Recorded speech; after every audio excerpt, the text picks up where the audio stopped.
Be ready. Jesus is coming soon. Amen? Sa panahon natin ngayon, maraming mga Kristiyano abala. Sabi nga ni Minang kanina, saan tayo abala? Sa Christmas season. Di ba? Ablang-abla tayo. Lalo na yung pagkat hindi pa nga natatanggap yata yung 30th month.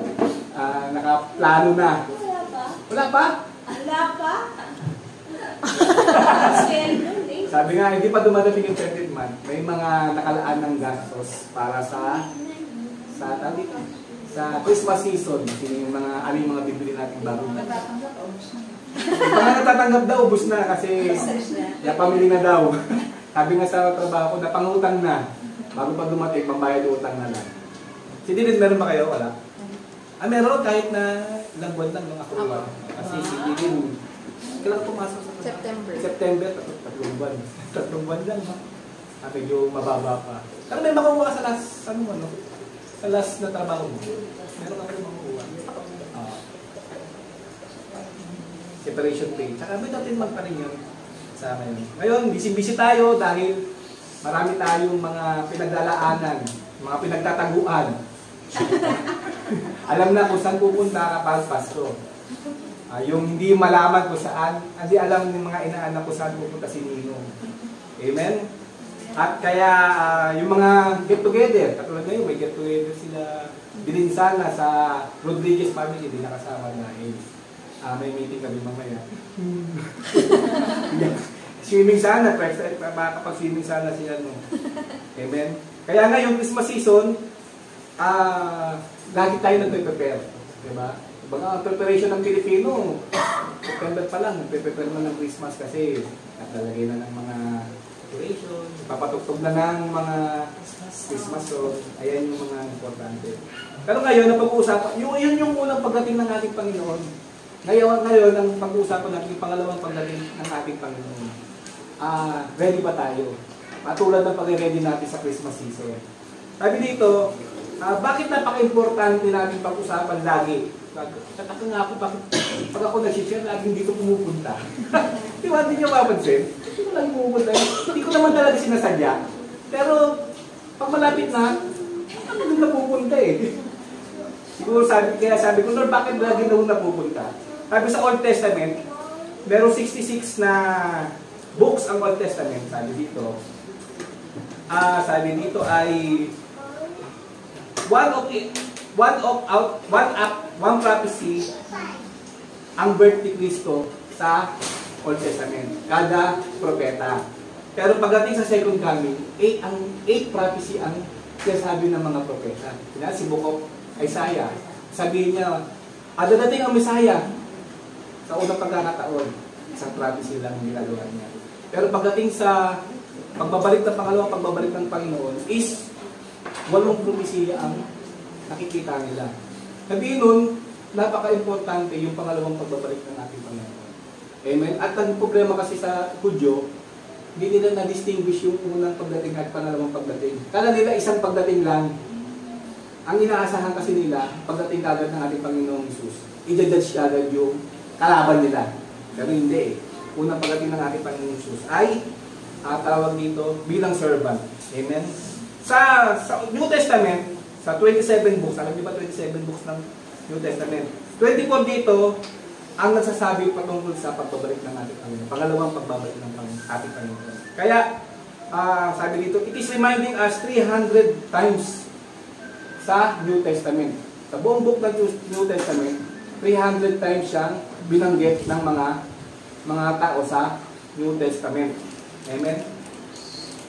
Pag sinabi na po 300 times sa 27 books, 24 books, di ba napakahalaga? Tingin niyo napakahalaga nun. Kasi laging pinapaalala, pag magulang natin, bisa makulit, di ba? Paulit-ulit yung paalala. Kahit narinig mo na, papaalala ulit. Kasi nakapunta na tayo. Ba't pinapaalala lagi ng magulang natin? Kasi, importante. Mahalaga siya. At huwag natin dapat kaligtaan. Amen? Ngayon, pag-uaralan natin ngayon, ang pangalawang pagbabalik ng ating Panginoong Hesus, according to Jesus. Siya mismo ang nagsabi kung paano siya babalik. Amen? At Sabi dito, because it will have a great impact in our life and our future. Sabi, whether you are ready or not, darating siya. Walang makakapigil. Diba, ready man tayo o hindi, naganda man tayo, nagprepare man tayo, babalik talaga siya. Kasi siya ang nagsabi na, babalik siya. Siya mismo nagsabi na babalik siya. Sabi, how can we ready? Paano tayo magiging ready? Sabi, our topic for today is about that our Lord Jesus will come as not as a Savior, kasi dumating siya una as a Savior, but sa kanyang pangalawang pagbabalik, He will return as a Judge. Hukom. Lilitisin tayo, hindi lang tayo, pati yung buong mundo sa kanyang pangalawang pagbabalik.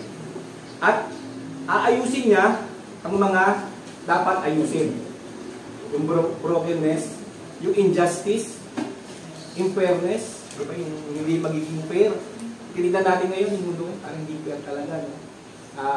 Ngayon pa lang, marami nang nagreklamo sa ayuda. Hindi fair. Kasi ang nabibigyan lang yung mga kakilala ng mga taga-barangay. Tama ba? Yung mga hindi kakilala ng barangay, hindi naabutan ng ayuda. Tapos makita mo yung isang pamilya. Isa lang dapat sa isang pamilya, di mga kanilang ayuda. Dahil may kakilala sa... Di wala naman siguro sa barangay Baclaran. Lahat mabibigyan. Tama ba, Timaric? Hindi. Hindi daw. Hindi daw. Si ano, nabigyan kayo? Hindi rin. Hindi lang. Kaya masarap yung ikaw yung kasama sa mga chosen one. Sabi dito, sa kanyang pagbabalik, iaayos ang injustice at sisirain ang kasalanan. At sabi niya, mag-create ng bago. Babaguhin ang lahat. Sabi, all is living in sin and rejected the saving grace of Jesus will be judged. Amen? Sabi, if Jesus coming again, what is the reason? Sabi dito. Sabi, ano ba yung reason? We have 3 benefits of being ready for His coming. Ano ba yung mga benepisyo kung sa kanyang pagbabalik? Amen? Una, God wants to protect us. Gusto niya tayong protektahan. Saan? Mamaya pag-usapan natin yan. Pangalawa, God wants us to persevere. Gusto niya tayong maging steadfast. Ano ba yung persevere sa Tagalog? Mamaya pag-usapan din natin yan kasi may meaning yan sa dictionary. At pangatlo, God wants us to be wise. Tayo daw ay maging matalino. Ayan yung ating tatlong pag-uusapan ngayon. Amen. Unang-una, God wants us to be protected. From what? Sabi dito, God wants you to know the truth. Gusto niya malaman ng katotohanan to protect us from deception. Amen? Kaya, paulit-ulit na sinabi sa Bible ang kanyang pagbabalik kasi darating ang panahon na maraming nasabi na ganito dapat bumalik ang Lord. Ganito dapat. Kaya sinabi na ganito yung pagbalik ko para maprotektahan tayo sa deception. Kasi, maraming magsasabi na sila yung Kristo at maraming mabibisi. Usapan natin yan. Sabi dito sa Matthew 24 verse 1 to 2, Jesus left the temple and was going away when his disciples came to a point to him the buildings of the temple. But answered them, you see all this?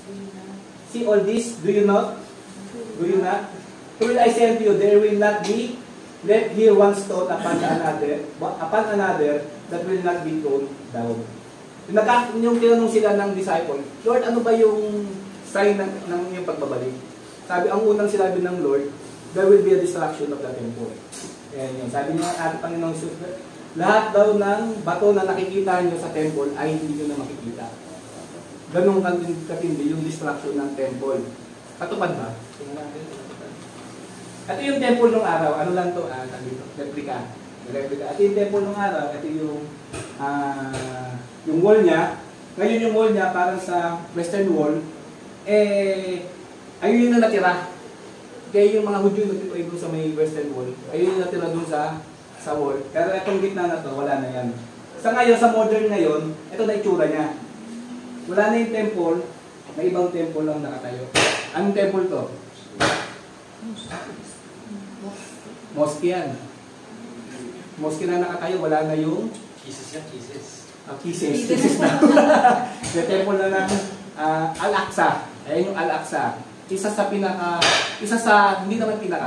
mga holiest site ng mga Muslim. At dating nakatayo doon yung temple ng Hudyo. Nawala na, dinurog, at naitayo na yung... Kaya walang temple ngayon ng mga Hudyo dahil o sa tanggalin nila to, magkakagulo. Magkakagulo kasi isa sa holiest site ng mga Muslim yan. Isipin mo kung paano matatayo ulit. Diba? Kaya sa darating panahon talaga na may tatayo yan, di natin alam kung paano. Paano magkakaroon ng pag-aayos para maitayo. Lalagay ba sa sand? Lalagay ba dito? O tatanggalin to? Yan alam. Paano mangyayari? Pero ayan ngayon yung modern na ang itsura ngayon ng Jerusalem. Ayan itsura ng temple, ang ganda, no? Yung panahon ni yung loob niya, puro ginto yan. Panahon ni Solomon, kung nagbasa niyo yung paano tinayo yung temple sa Kings, at sa Chronicles, yung ginamit na material dyan, halos puro ginto. Pag sabi nila, abutin daw ng mga $5 trillion daw, kung sasumahin natin ngayon. Mahal, yung temple na $5 trillion. Ayan ang nangyari. Dahil ang Hudyo, matitigas ang ulo, ayaw nilang lagi sila nasasakop. Yung panahon ng Roman Empire, nagrebelde sila sa Roman Empire. At nagalit sa kanila ang Roman Empire. Ang ginawa ng Roman Empire, dinurog yung kanilang temple. Kaya nagkatotoo yung sinabi ng ating Panginoong Hesus na yung temple daw ay wawasakin, may isang bato ay walang matitira, talagang nilubog. Ang nangyari dyan talaga, tinabunan. Kinuha lahat ng kayamanan sa loob, tinabunan. Yung nangyari yan, 70 AD. Ang nag-prophecy si Jesus, siguro mga 30 AD o 30 AD hanggang 33 AD, sinabi niya yun sa kanyang mga disciple. At nangyari ng 70 AD. Amen? Kaya nawala yung temple dahil sa Roman Empire. As pagtapos ng 500 years, yung nasakop naman ng Muslim ang Jerusalem, tinayo na nila yung Al-Aqsa. Ayan ang history ng Temple Mount, kung saan nakatayo ang temple ng Jerusalem. Kaya wala ngayong temple ang mga Israel. Ito yung Western Wall, sabi niya, the largest stone. Ang haba doon niya is 45 feet by 12 feet. Diba? Ang bigat niya ay, tignan natin, etong stone na to, nasa ilalim to. Natabunan, nagkaroon sila ng pagkakatamukahin sa ilalim. Nakita nila to, itong nakapaon na to, yung kataon nila. Kaya naging tunnel na lang kasi nasa ilalim na siya. Kasama siya ng tinabunan ng Roman Empire. The largest stone also known the western stone, it is the largest stone in the western wall. Karugtong yun ng taas. Dapat ba that was found in hotel tunnels. It's recorded the heaviest object ever lifted by humans without assistance of any machinery. This stone is about 45 feet, 13 meters, and about 13 feet wide of 4 meters. And the weight is 570 tons. Tipin mo nung araw, wala silang mga traktora, wala silang pambuhat. Paano nila na ayos yan na sila lang? Paano nabuhat? Tipin mo 570 tons. Ito ba yung 570 tons? 570,000 kilos. So, 570,000 kilos. Mas kalahating milyong kilo. Isang kilo nga lang, dyan mabuhat. Ito 500 Kaya, titignan natin dyan, kala nila hindi matitinag yung kanilang temple. Kasi gawa sa matitinding bato. Pero tama nga ang sabi natin Panginoon Jesus. Kahit isang bato ay ilulubog yan. Sabi natin Panginoon, heaven and earth will pass away, but my words will not pass away.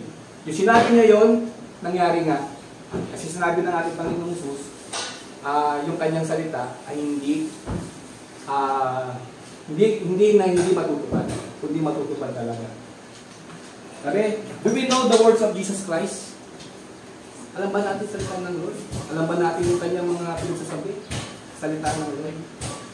Sabi niya kasi, ang kanyang salita ay hindi. Sabi niya, malilipas ang langit at lupa, pero ang kanyang salita ay hindi lilipas. Kaya kailangan, sabi nga dito, ang salita ng Lord ay eternal. Hindi lumilipas. Lahat ng bagay dito lumilipas. Kaya, ano pang hawakan natin? Yung mga bagay ba na lumilipas? O bagay na hindi lumilipas? Amen. Mag-invest tayo sa mga bagay na hindi lumilipas. Kasi, ayun yung eternal. Pero yung mga bagay din sa mundo, lahat yan, lumilipas. Kaya lalo tayo magbabal sa salita ng ating Lord.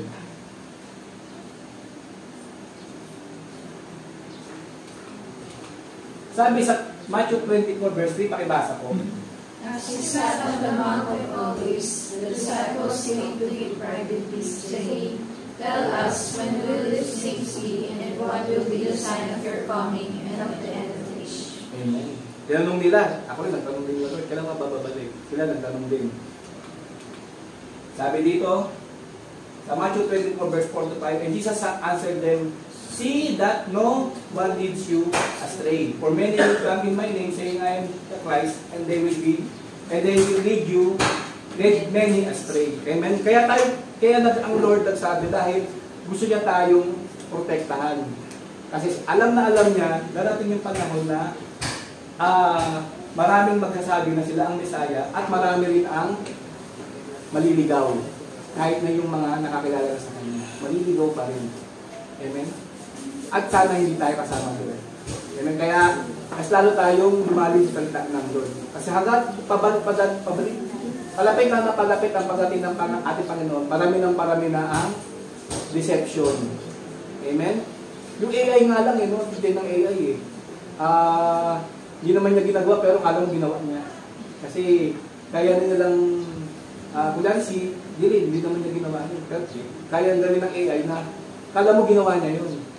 Diba? Kaya marami talaga magkakaroon ng deception. Sabi na nila, uy, nagkaroon ng miracle. Sa camera, yun pala, AI na pala ang gumagawa. Amen? Kaya sabi dito, see that no one leads you astray. Para hindi tayo maligaw. Protektahan tayo ng ating Diyos. Amen? Ito yung mga false Christ in the end times. Sabi, there are 25 claimants of being Christ who has 1,000 up to 10,000 of members. Sige mo ha. Si Ibrahim lang ilang membro niya. Libo-libo, di ba? Pero sabi niya, siya daw yung sanagad, siya daw yung Bisaya, ikalawang pagbubalik. Pero marami pa rin naligaw. Di ba? Marami pa rin naniwala. At marami pa rin, hanggang ngayon, kahit na may kaso, marami pa rin naniniwala. Di ba? Nag-arali pa rin. At meron pang mga false Christ na talagang yung 1970s, meron din isang, siya din yung Bisaya, sabi niya, para daw maprotektahan ng kanyang mga membro, buong church nagpakamatay. Para maprotektahan daw, kasi dadating na daw yung tribulation, at parang di daw nila maranasan, at siya daw yung magiging protector nila, kaya nagpakamatay buong church. Sipin mo diba, marami pa rin na liligaw. At meron din isa, anong 1980s, marami, 70s, 80s. Meron pa isang grupo na sinabi niya, mayroong daw na binigay sa kanya ng Lord na kung gano'n siya babalik. Kaya ginawa nila, lahat ng mga ari-arian nila, binenta nila. Kasi ano yung pagaling yung mga kayamanan nila kung dadating na si Lord. At naggawa sila ng garrison. Bagay yung isang church nila, ginawa nila ng ginawang kampo ng military. Lahat sila may gibaril kasi para pag dumating daw yung tribulation, dumating daw yung mga kalaban, pati pagbalikan daw nila. Pero lumipas yung panahon, ano naman nangyari? Nagkakaso pa sila. Kasi hindi na sila sumusunod sa gobyerno. Parang naging sila. Kaya marami rin miyembro yun. Isipin nyo, marami pa rin naliligaw. Kaya sinabi ng ating Panginoon na ito yung mga sundalo kasi para kayo maprotektahan. Sa mga sa mga katulad nito. Amen? Sa mga katulad nito. Yan, hindi sila yung mga totoong Kristo. Sabi dito, Matthew 24 verse 11, and many false prophets will arise and lead many astray. Sabi sa Matthew 24 verse 24 to 25, the false Christ and false prophet will arise and perform great sign. Fake, mga fake. Pwede rin totoo, pero sa pamamagitan ng kapangyarihan ng kaaway. Diba? Sabi, and wonders. So, as to lead astray, if possible, even the elect. Amen? Pakisabi mo sa, sino yung mga elect? Tayo. Sabi mo sa katabi mo, ikaw yung elect. Sabi siya yung, tayo yung mga elect. At, sabi dito, marami pa rin madadaya kahit yung mga elect. Amen. Sino yung mga madadaya? Sino yung mga hindi masyadong nagbabasa ng Bible? Kasi hindi nila alam yung katotohanan. Kaya pagdating ng siya nga. Di ba? Hindi siya maniwala. Kaya see, I have told you beforehand to protect us. Diba? Sinabihan na tayo ng Lord para protektahan tayo sa mga ito. Sabi sa 2 Corinthians 11:13-15, pakibasa po. For such men are false apostles, deceitful workmen, disguising themselves as apostles of Christ. And no wonder, for even Satan disguises himself as an angel of light. So it is no surprise if his servants also disguise themselves as servants of righteousness. Their end will correspond to their deeds. Amen. Si Satanas, hindi yan haharap sa iyo na may sungay, pulang-pula. Hindi yan haharap sa iyo ng ganyan kasi oras na makita natin, tatakbo tayo. Sabi niya, pupunta siya, mag-disguise siya as angel of light. Yung charisma niya na, parang ikaw nga yung Diyos, parang ikaw yung Kristo. Hindi siya haharap sa atin ng na nakakatakot. Kaya huwag kayong maniwala sa mga pelikula na pag lumabas sila, takot. Diba? Alam niya na kasi tatakbo tayo. Magpapakita siya as magandang itsura. Diba? Kabigha-bighan. Yan ang mga itsura. Sabi niya, he will disguise himself as an angel of light. Kaya, ano ba kailangan natin gawin? Diba? Ano kailangan natin gawin? Sabi sa 1 John 4, Beloved, do not believe every spirit, but test the spirit to see whether they are come from God. Amen? Test every spirit. Diba? Ano kailangan, diba, para malaman natin sa exam, para alam natin yung katotohanan. Diba, pag nag-exam tayo sa school, para malaman kung na-receive na natin yung lecture ng teacher, magpapatest si ma'am. At kailangan, i-test din natin yung bawat spirit. Sabi dito, paano daw natin malalaman? Sa verse 2, but this you know, the Spirit of God. Every spirit that confesses that Jesus has come in the flesh is from God. And every spirit does not confess Jesus is from God, this is the spirit of the Antichrist. Amen? At maraming mga sinasabi nilang Kristiyano sila, pero sinasabi nilang si Kristo ay hindi galing sa Diyos. Amen? Hindi Diyos. This the spirit of the Antichrist, which is heard was coming, and now it is in the world. It is in the world already. Amen? At ngayon, talagang hindi lang siya yatago, kundi talamak na talaga. Talagang binobroadcast na nila na Kristo ay hindi Diyos, kahit tao lamang.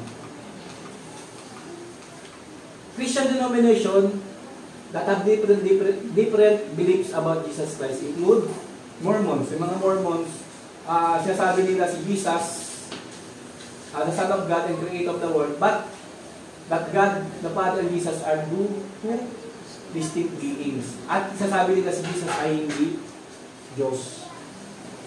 Para lang siyang angel o creator. Pero angel naman, hindi niya kaya mag-create eh. Ang Diyos lang pwede mag-create. Jehovah's Witnesses teaches the Father is uniquely Almighty God. Ang sabi sa kanila kasi, si Jesus at yung Tatay sa langit ay talagang iisa. Isa lang talaga.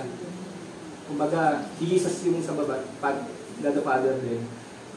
Si Jesus sa taas. So, parang ganun ang paniniwala. Walang distinct At yung Iglesia ni Cristo, sabi, views Jesus as human but endowed by God with attributes not found in that ordinary humans. Sabi, ang Iglesia ni Cristo, niniwala sila na tao lang si Cristo. Hindi siya divine. Amen? Hindi siya divine. Pero may attributes siya, mga pagka-Diyos, pero hindi siya divine. Ayan yung mga nagpo-confess na si Cristo ay hindi Diyos. Kaya, ang tawag sa kanila meron silang Espiritu, Antichrist. Diba? Kaya binibigyan tayo ng Lord ng karunungan para protektahan tayo. Ito yung pinaniwalaan natin.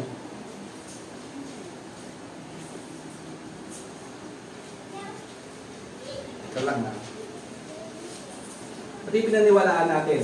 Sabi, Father is not the Son, but He is God. Son is not the Father, but He is God. O the Holy Spirit is not the Father, is not the Son, but also is God. Amen? Sila yung Diyos natin. Ayan, baka sabihin nyo tatlo eh. Isa lang yung Diyos natin. Pero meron tatlong persons. Amen. Nandiwala ba kayo? Sino mas mataas sa tatlo? Sino mas mataas? Mas mataas ba si Father God kay Jesus? Ha? Jesus, mas mataas ba kay Holy Spirit? Iniwan niya? Iniwan niya. Ito muna iwan ko sa inyo. Di ba? Yung Father ba, mas mataas sa Holy Spirit? Ha? By nature, hindi sila, walang mataas sa kanila. Kasi isang Diyos sila. But yung job description, masasabi natin, meron silang pagkakaiba. Kasi kanya-kanya silang trabaho. Parang ano yan eh, si Eyong at si CJ, di ba? Parehas lang tao. Pero magkaiba sila ng relationship. Kasi si Eyong ay tatay, si CJ ay ang anak. Pero parehas silang human. Parehas lang tao. Yung ibig sabihin. Di ba? Meron silang kanya-kanyang job description. Pero hindi naman sinabi na si Eyong ay tao, si ay kabayo. Diba? Magkaiba na yun. Hindi na sila ibang ibang being na yun. Di ba? Yung siya sabi niya, isang being lang, isang essence lang, pagiging Diyos nila. May naintindihan nyo ba? May maligaw pa dito, ha? Sabi dito, dahil sa mga maraming deception, huwag tayong maging paranoid naman. Di ba? Sabi dito, to know it is from God, you must soak yourself in His Word. A good trader knew if the goods are fake or genuine. Sabi, kung gusto mong malaman, mag-soak ka, magbabad ka. Parang si Minang, para malaman niya yung ginto at hindi ginto, kailangan magbabad siya. Alamin niya, anong tsura ng ginto, anong kulay ng ginto, anong bigat ng ginto. Tama ba? Kung mo pa lang, alam mo na kagad kung ginto o hindi, di ba? Sa kanan. Sa itsura pa lang. Yung mga magagandang na trader, malayo pa lang, alam nilang peke. Di ba? Kahit sa mga pera, alam mo kagad kung anong peke. Kung lagi mo nakakasalamuha yung totoo. Kaya huwag tayo maging masyadong paranoid. Amen. Sabi, Satan is the father of lies. Agree ba kayo doon? If you believe in him, he will destroy you. He is no mercy. He will begin in your mind, and when you believe it, it will put in action, then he will destroy you. Magsisimula sa ating isip. Lahat ng lies, magsisimula sa ating isip. At ganyan din yung ginawa niya kay Eva at Adan. Diba? Sa isip. Ano ba yung sabi ng Panginoon sa'yo? Diba? Sabi niya, mas maganda maging katulad ng Diyos, alam ang tama at mali. Siya napaisip siya. Oo nga. Kainin mo na, mas maganda pang may alam kaysa walang alam. Kaya, kinain niya. At doon nagkaroon ng problema. Sabi dito, according to the Bible, Satan is the father of lies. And he is the master of deceit. Sabi, his lies include, there is no God. You are God of your own. Kaya kanyang mga kasinungalingan. Huwag kang sumunod sa Lord. Kaya mong kontrolin lahat ng bagay sa nakapaligid sa iyo. Ikaw ang Diyos ng sarili mo. Amen? Ikaw ang masusunod. Ayan ang lies ng kaaway. God doesn't care about you. Kaya ka nagkasakit. Walang pakialaman doon sa'yo. Wala siyang, ba't ka nakakaranas ng ganyan? Kasi, hindi nagkikare ang Lord sa'yo. Yan ang kanyang mga lies. The Bible cannot be trusted. Gawa lang yan ng mga tao. Hindi mo nga kilala kung sino author niyan eh. Nakilala mo na ba? Totoo ba sila kay witness? Totoo ba nakita nila ang resurrection ng Lord? Diba may mga ganung katanungan na ikaw mapapaisip ka man. Kaya kung hindi tayo babagsalita ng Lord, kasama tayo sa PBC. Amen? Sabi, your good works will get you into heaven. Hindi mo kailangan ng Lord. Gumawa ka lang ng mabuti. Magbigay ka lang sa mahihirap. Sigurado ligtas ka na. Yan ang mga deception ng kaaway. Hindi mo kailangan ng Diyos. Gumawa ka lang ng mabuti. Ayun yung mga kasinunungan ng kaaway. Sabi, his strategy, sabi, Satan's core strategy is disorient, distort, and deceive. Amen? Konting salita lang ng iba kasi ginagawa nila sa Biblia, may binabago lang silang word, iba na yung meaning. Kaya mag-distort ka, mapapaniwala ka. Kaya ikaw, kung di mo alam yung mismong salita ng Lord, mapapao ka. Diba? Mapapao. At pag di mo binasa yung buong context, talagang maliligaw ka. Amen? Sabi, Satan's goal is to deceive, to separate people from their heavenly Father. Amen? Meron ng isang kwento. Meron daw convention ng isa pangasan na kanyang mga miyembro. Hindi dito yun ha. Kaya hindi pupunta namin sa bagay. May convention daw sila.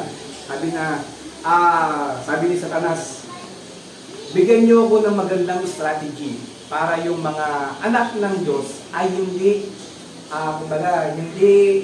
madisip sila. Sabi ng may kumayong isang demonyo sa kanya. Alam ko na, sabi niya. Sabihin natin na walang Diyos. Sabi ni Satanas. Hindi pwede sabihin niya kasi sa puso nila, alam nilang may Diyos. Diba? Sa mga Kristiyan, alam nilang may Diyos. Hindi ubra sa kanila yan. Meron na namang tumayo, sabi niya.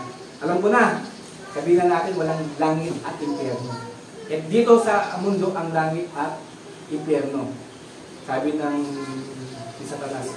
Hindi rin ubra yan. Alam nila na merong langit at impyerno sa kanilang puso. Kaya sabi ni Satanas, convention ni Satanas. Sabi ni Satanas, wala na bang iba?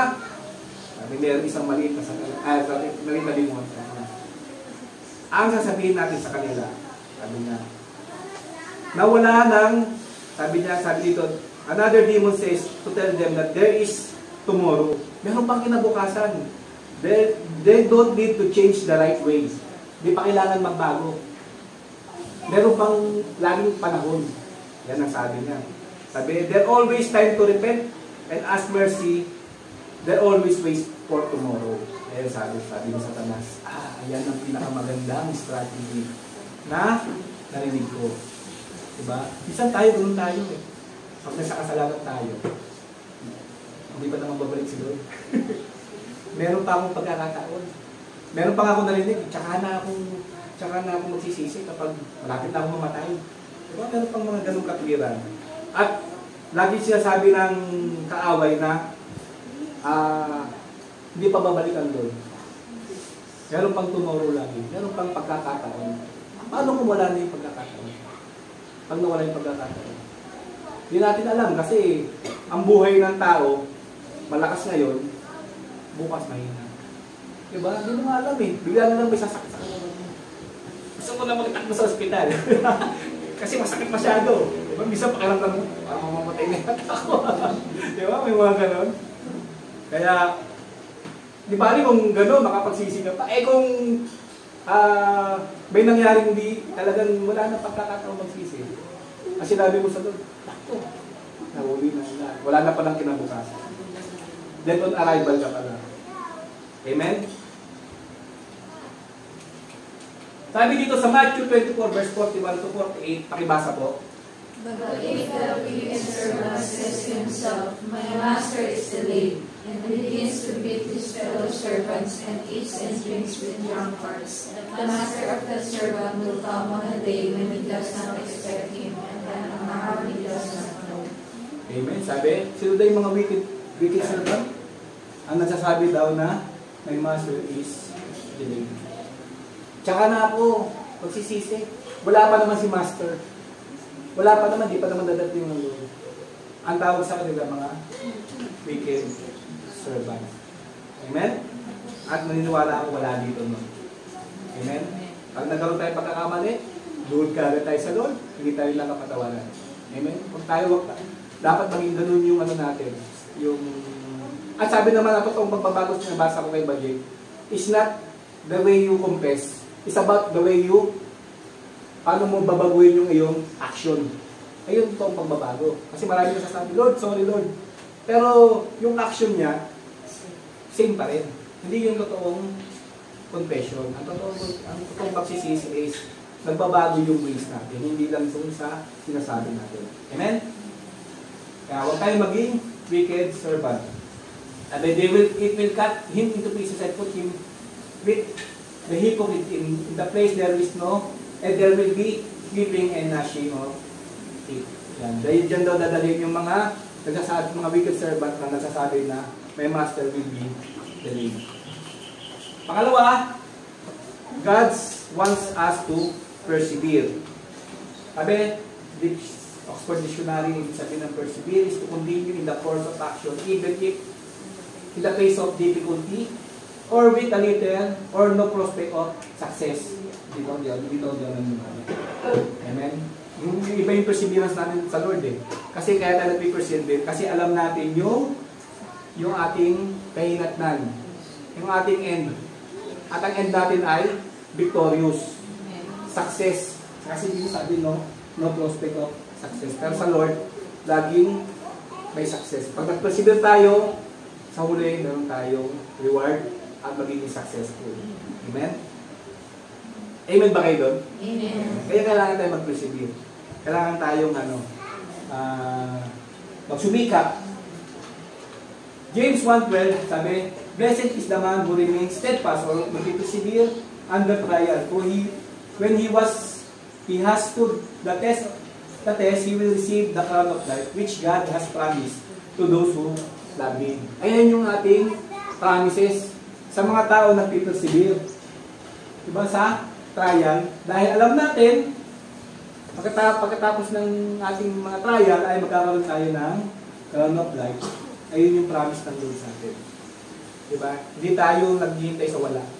Meron tayong hinihintay na crown of life. 3 things you can be sure. At ito yung ano ba yung totoo. Una, He is coming again. Kaya kailangan tayo mag-persevere. Kasi babalik talaga siya. Yung mga sabi nga, ang nagtitis hanggang wakas ang siyang maliligtas. Kaya, tandaan natin, kaya kailangan tayo mag-persevere dahil He is coming again. But, sabi dito, nobody knows when. Wala nakakaalam kung kailan. Some will not be ready. Totoo yan. Hindi lahat ng Kristyano mag-ready. May mga mag-ready, meron mga hindi. At dahil napakinggan natin to, nagiging ready tayo. Amen ba? Amen. Amen. Nagiging ready tayo kasi napakinggan natin to. Kailangan tayo mag-ready. Sabi din sa Luke 9:23-24, may basa po. And he said to all, if anyone would come after me, let him deny himself and take up his cross daily and follow me. For whoever would save his life will lose it, but whoever loses his life for my sake will save it. Amen. Sabi, ano ba tayo nang nabubuhay araw-araw? Bilang totoong anak ng Diyos. Di ba, kung alam natin dadating siya, anytime, dapat ready tayo anytime. At para maging ready tayo, sabi dito, deny himself and take up the cross daily.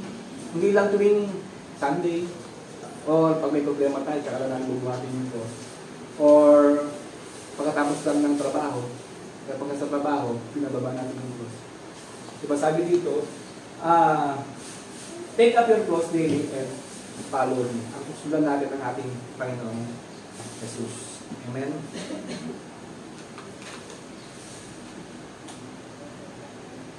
Sabi dito,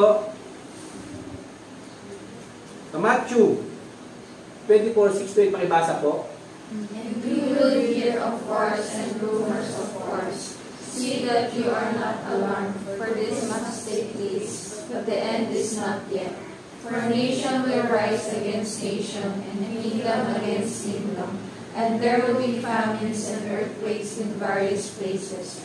All these are but the beginning of the birth of peace. Amen. Nakikinig ba kayo ng mga balita ngayon? Alam niyo ba nangyayari sa Israel ngayon?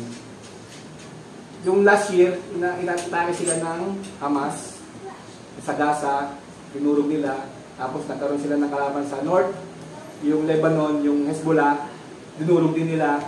Tapos sa South naman, yung Houthis, yung mga Yemenis, pero hindi pa nila nilusob. Ngayon, ang update ngayon, nagkaroon ng pag-aakla sa Syria. May mga faction kasi sa Syria na ayaw nila sa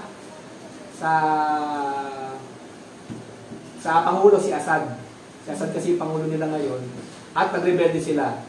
At ngayon napatalsik na ang presidente ng Syria. Punta na siya sa kakampi niya sa Russia. At ngayon, yung mga faction na yon, nagkaisa sila. Mas matindi pa, para silang mga ISIS. Alam niyo ba yung nangabalita niyo ba yung mga ISIS ng araw? Sila yung bumabaril na lang ng Kristyano ba hindi? Pag sinabi mo, Kristyano ko, time. Ganun sila kaputal. Napalaw niyo sa mga, nung araw, sa mga, pinipila sila, binabalil na lang. Ang hulog sila sa ilo, mga ISIS yun. Yung Mauti group, na pumunta doon sa, ano natin, sa South, dinurong ni Digong. Saan ba yun? Sa Marawi, di ba? Gusto nila maging part ng ISIS. Sabihin mo talagang brutal yung grupo ng ISIS. At sila ngayon yung remnant, yung nag-rebel ngayon, sila yung remnant ng ISIS. At ang sabi nila, pupuntahan daw nila ang Jerusalem, yung Al-Aqsa. Aanuin daw nila, babakuran nila. At makita natin doon na ang ginawa ng Israel para hindi magamit ng Syria yung mga military na naiwan ng gobyerno, tinira kagad nila yung mga aeroplano, mga barko. Tinira na kagad nila. Kung ba nag-preemptive na sila. Kasi oras na mahawakan ng mga rebelde yung mga aeroplano, mga barko, mas mahirapan na ang Israel na mag-defend. May i-defend yung kanilang country. Kaya inunahan na nila. Ganun yung nangyari ngayon. At ngayon, parang yung mga rebelde, syempre, may kanya-kanyang faction din yan. Sila rin ang papatayan. Ganun sila katindi. Pero ang isang common na enemy nila, Israel. Pag sinabing Israel, nagiging magkakampi sila. Pag wala Israel, magkalaban sila. Ganun sila kabrutal. Wala silang pagkakaisa. Amen? At sabi dito, yung mga humors of war at war. Kingdom against kingdom. Earthquakes. Diba yung sumabog yung kanlaon na pala diba? Tindi, no? Yung shockwave ng vulkan. Sabi dito, matutupad yan. Sinabi nila kaya pinasabi na ng Lord beforehand na alam natin na kasama yan sa mangyayari talaga sa prophecy. Kaya hindi na tayo masyado ma-alarm. Diba? Kasi alam na natin. At nakasama yan sa mangyayari bago siya dumating. Mga birth pain pa lang yan. And sabi sa Matthew 29 verse 4, Then they will deliver you up to tribulation and put you to death, and you will be hated by all nations for my name's sake. Amen? Ito yung word list 2024. Ito yung listahan ng mga organization, nililista nila kung sino yung mga nag-persecute na Kristiyano. Ito yung mapa ng buong mundo. Yung mga pula, ayan yung mga matitinding pinipersecute. Karaniwan nasa Arab nation. Ang napipersecute na Kristiyano. Amen? Tsaka sa mga komunista. Sa Pilipinas, wala. Pero wala daw tayo persecute. Amen? Sabi, more than 365 Christians suffer high levels of persecution and discrimination of their faith. Ayon yan sa Open Doors, World Watch. Amen? Salamat tayo, hindi tayo kasama sa 365 million. Pero pag-pray natin sila, yung mga lugar na napipagsagot dahil magiging Kristiyano nila. Amen? Sabi nila, itong mga to, yung mga bilang na yan, hindi yan na-persecute. Ayan yung mga pinatay na Kristiyano. Taon-taon. Kaya, hindi lang yung parang basta-basta na-persecute, kundi talagang pinapatay sila dahil inahayon nila ang kanilang pananampalataya. Amen? At dadating yung panahon, sa Great Tribulation talaga, kaya maging handa tayo, hindi natin alam. Diba? Kung kaya ba natin. Pero liligtas tayo ng Lord. Amen ba? Amen. Sabi dito, sa Matthew 24 verse 11, many false prophets will arise and many lead many astray, because the lawlessness will be increased. The love of many will grow cold. But the one who endures to the end will be saved. Sabi, godliness in the last days. Pakibasa ko, 2 Timothy 3:1-4. But understand this, that in the last days there will come times of difficulty, for people will be lovers of self, lovers of money, proud, arrogant, abusive, disobedient to their parents, ungrateful, unholy, heartless, unpeaceable, slanderous, without self-control, brutal, not loving good, treacherous, reckless, swollen with conceit, lovers of pleasure rather than lovers of God. Amen. Lahat ba na sinabi, nangyayari na ba? Yes. Pag nanonood ka sa balita, alas lahat, nangyayari na no? Nangyayari na. Sabihin nun, tayo ay nasa last days na dahil kakaroon na ng lawlessness. Kahit nga sa mga Kristiyano pamilya, mga bata ngayon, mga disobedient sa parents. Tama ba? Magsaing ka. Dumating na nga. Nanay pa rin ang susunod. Diba? Sabihin nun, kahit sa bahay ng mga Kristiyano, may mga nangyayari ng ganyan. At, kailangan silang makorek. Amen? Paano pang korek? Palo. Palo daw. Amen. Sabi dito, sa Matthew 24 verse 14, and this gospel of the kingdom will be proclaimed throughout the whole world as a testimony to all nations, and then the end will come. Amen. Pakibasa ko sa Matthew 24 verse 21-22.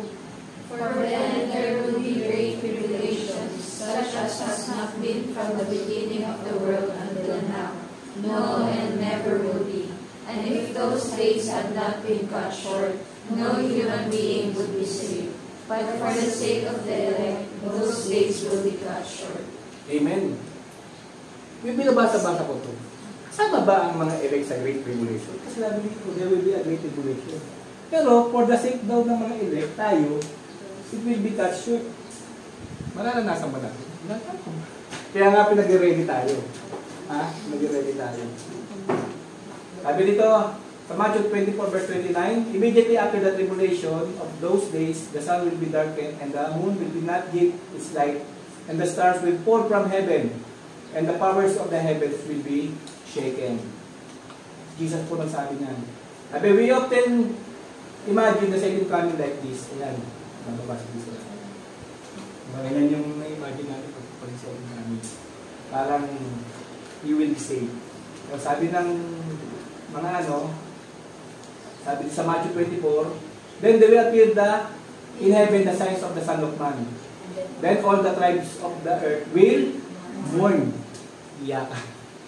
And there will be the Son of Man coming to the clouds of heaven with power and great glory. And he will send out his angel with the loud trumpet call, and they will gather his elect from the four winds, from the one end of heaven to the other. Sabi, ganito dadating ang ating Lord. Para siyang mga warrior sa judge. Diba? Aayusin niya yung mga bagay na kailangan ayusin. Amen? Ito ngayon yung pinagtatalunan ng mga Kristiyano. Sabi nila, pagdating daw ng ang Lord, marami nasasabi daw na dadating ng Lord pre-tribulation. As in tribulation kasi yung 7 years na Great Tribulation bago yung second coming. Ang sasabi ng mga ibang mga Kristiyano, magkakaroon muna daw ng rapture bago yung 7 years na tribulation, bago yung second coming. Ayan yung ibang paniniwala. Meron naman sasabi, hindi, doon tayo sa mid-tribulation, yung pre-rap. Yung pag sinabi na ng Antichrist na siya yung Diyos, at uupo na siya doon sa temple, tsaka pala magkakaroon ng rapture. Tsaka ngayon ibubuhos ng Lord yung kanyang buong galit sa mid-trib yun, bago in 3.5 years na lang. At meron din naman nagsasabi ng post-revelation, post-tribulation. Lahat, yung mga Kristiyano daw, dadaanan daw lahat yun. At dadating yung panahon na second coming tsaka yung rapture, parang isa na lang. Amen? Ayan yung tatlong debatihan ng mga scholar, mga magagaling sa ano. Saan pa tayo dyan? Ayaw pagigil lang. Sabi dito, when will Jesus come? Ano tama sagot? Wait. Ang tamang sagot is soon. Hindi ko nalagay dito. Ang tamang sagot ay soon. Amen? Kasi no one knows. Sabi sa Matthew 24 verse 36, but concerning that day, the hour, no one knows, not even angels and of heaven, nor the Son, but the Father's only. Kaya kailan dadating ang Lord? Soon. Kasi wala nakakaalam. Pero, totoong dadating siya. Sa Matthew 24, 38-39, makibasa po. For as in those days before the flood, they were eating and drinking, marrying and giving in marriage, until the day when Noah entered the ark. And they were unaware until the flood came and swept them all away. So will be the coming of the Son of Man. Amen. Di ba yung unang pinag-usapan natin? He is coming soon. Pangalawa, nobody knows. Natapos natin yung pangalawang totoong mangyayari. At ang pangatlo is yung some will not be ready. At makita natin dito, inintulad ng ating Panginoong Hesus ang kanyang pagbabalik sa kay Noah. Diba kay Noah? Kay Noah niya inintulad ang kanyang pagbabalik. Sabi, they are unaware. Sabi nun, they were not ready. Hindi sila ready. Yung pagbabalik ng, yung pagkaroon ng flood. Ganun din daw ang pagbabalik ng Lord. Marami ang magiging hindi ready. Amen? Dahil napakinggan na natin ito, aware na tayo. Amen? Aware na ba tayo? At pangatlo, sabi dito, God wants us to be wise. Maging matalino daw tayo. Sabi, 7 illustration of Jesus para tayo maging ready o maging wise. Una, illustration ng fig tree. Pangalawa, yung illustration ng Noah, kami sinabi kanina. Yung 2 workers, yung isa mawala, yung isa maiiwan. Yung tip, sinasabi ng ating Panginoong Hesus, darating daw siya katulad ng magnanakaw na di mo namamalayan kasi wala namang magnanakaw na, uy, magnanakaw sa'yo mamaya gabi ha. Servants, ito yung mga, yung kanina na sabi niya na di pa naman babalikan ko eh. Sila yung mga servant na mga wicked servant. At yung 10 virgins, sila yung kwento na may dala silang lampara, ilaw. Yung isa na yung iba, naubusan ng langis. Umalis. Pagbalik nila, sarado na yung pinto, nakapasok na yung iba. At hindi na sila nakapasok. Sila yung mga hindi ready, kaya hindi sila nakapasok. Dahil naubusan yung kanilang ilawan. Yung talents, ito yung mga binigyan ng mga talents ng Lord. At sabi niya, babalik ako pagkatapos ng panahon. Pagbalik niya, ina-count niya ngayon yung mga pinagbigyan niya, ikaw ilang umubo. Diba yung isang wicked na servant, yung binaon yung kanyang talent, wala siyang ginawa. At sinabi sa kanya ng Lord is wicked servant. Amen? Hindi siya naging ready sa pagbabalik ng Panginoon. Yan, di mo, ang ating Panginoong Jesus, ang dami niyang illustration tungkol sa kanyang pagbabalik according to our Lord Jesus Christ. At dito, ang pag-usapan ngayon natin yung kay Noah. Kasi ito medyo binigyan niya ng emphasize. Sabi, sa Matthew, sabi, for us were days of Noah, so will be the coming of Son of Man. Parang katulad. For it's those days before the flood, they were eating and drinking and marrying, giving marriage until the day when Noah entered the ark. And they were unaware until the flood came and swept them all away. So will be the coming of Son of Man. Kaya sabi ko kanina, hindi lahat ay magiging ready. Balikan natin sa Genesis 5:32 at saka 6:8-10. Amen. Sabi, after Noah was 500 years old, Noah and fathered Seth and Ham and Japheth. Sabi, but Noah found favor or grace in the eyes of the Lord. These are the generation of Noah. Noah was righteous man, blameless in his generation. Noah walked with God, and Noah had 3 sons, Shem, Ham, and Japheth. Amen. Sa panahon ni Noah, nagkaroon ng favor ng Lord kay Noah. Kasi siya ay righteous and blameless sa kanyang generation. Okay? Sabi, sa Genesis 6:11-13, now the earth was corrupt in God's sight, and the earth was filled with violence, and God saw the earth, and behold, it was corrupt, for all the flesh had corrupted their way on the earth. And God said to Noah, I have determined to make the end of all flesh.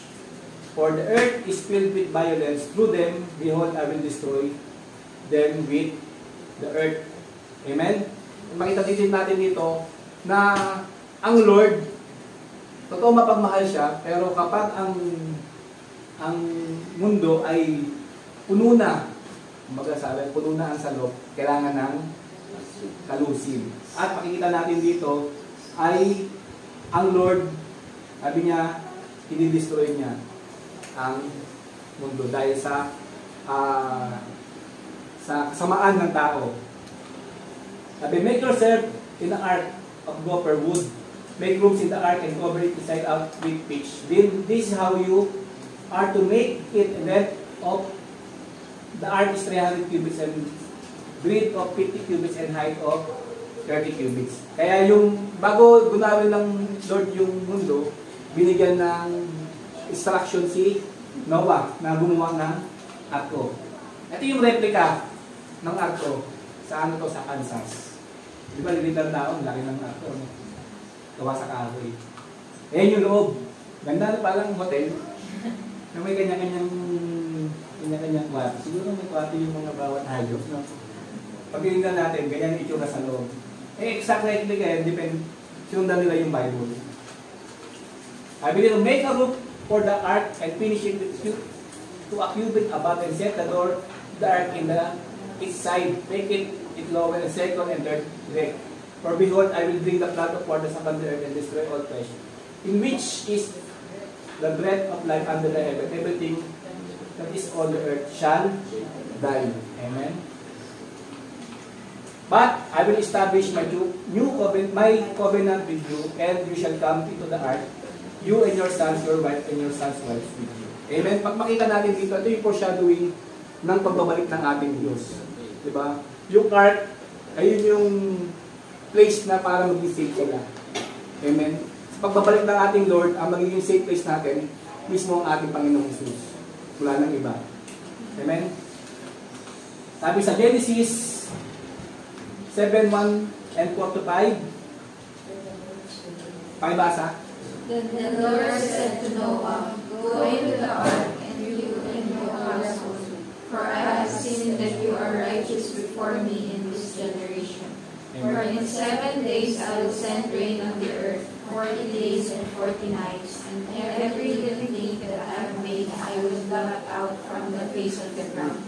And Noah did all that the Lord had commanded. Amen. Yung sinabi ng ating Panginoon Diyos, kay Noah yan ngayong gagawin. Ang ginawa niya, Noah did all that the Lord had commanded them. Diba? Meron tayong instruction. Nababalik ang ating Panginoong Hesus. Diba? Ano gagawin natin? Gawin natin ang lahat ng makakaya natin.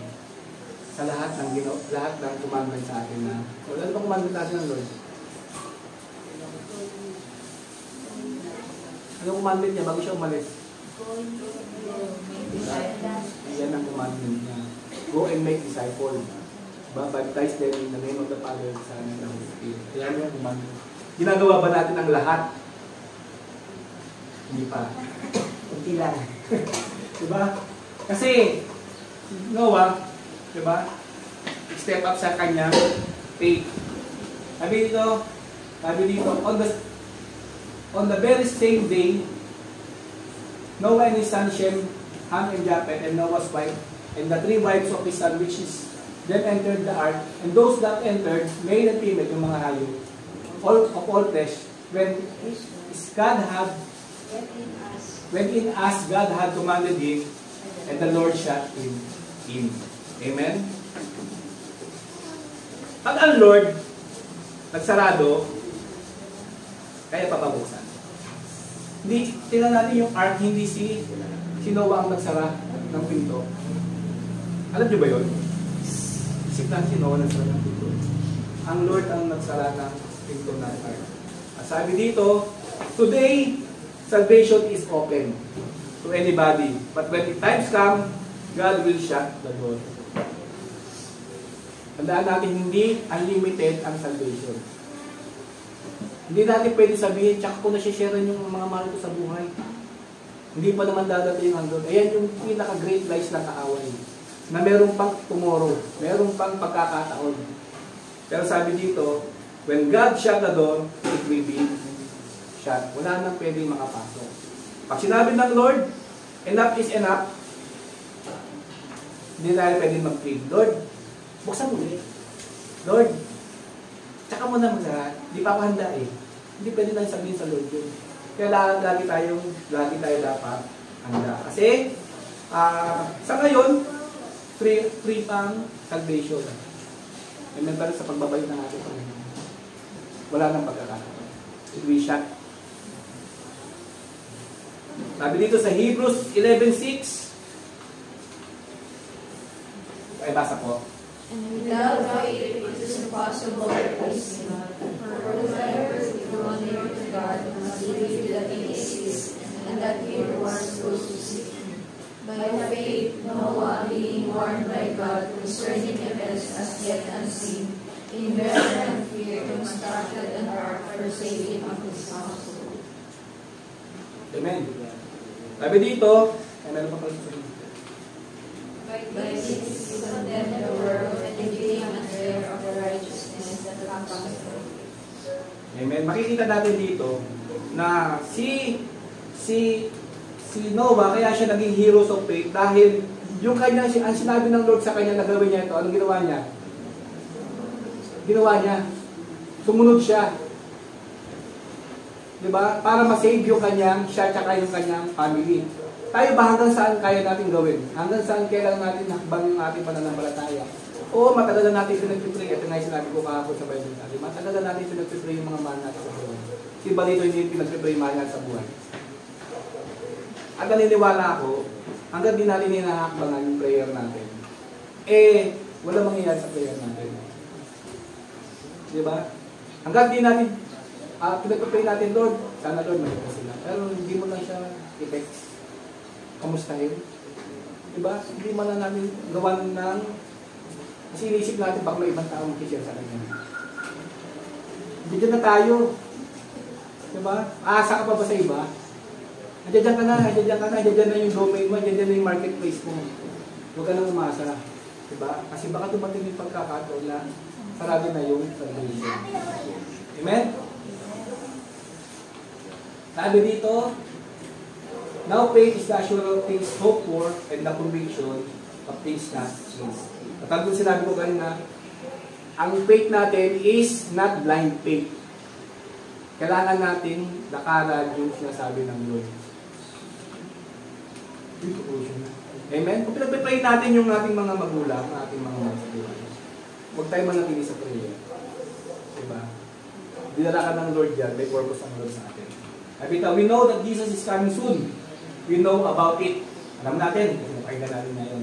We heard about it, we believe about it, but how do we act about it? Alaman natin, pero paano ba tayo kikilos? Paano ba natin lalakad? Dahil nalaman na natin. Diba? O nananatili na lang alam natin. Nananatili na lang na narinig natin. At nananatili na lang na naniniwala tayo, pero hindi natin nilalakaran. Yung pagbabalik ng ating Panginoon. Sabi, if your homework in school is, or deadline in work is nearing, kapag malapit na yung deadline ng thesis ko, anong ginagawa mo? Tutulog lalo mahaba tulog? Lalong naglalaro ba? ng COD, Call of Duty. Lalo naglalaro ng, di ba? Pag palapit na pala ang ginagawa, lalo ka nagkukumaong.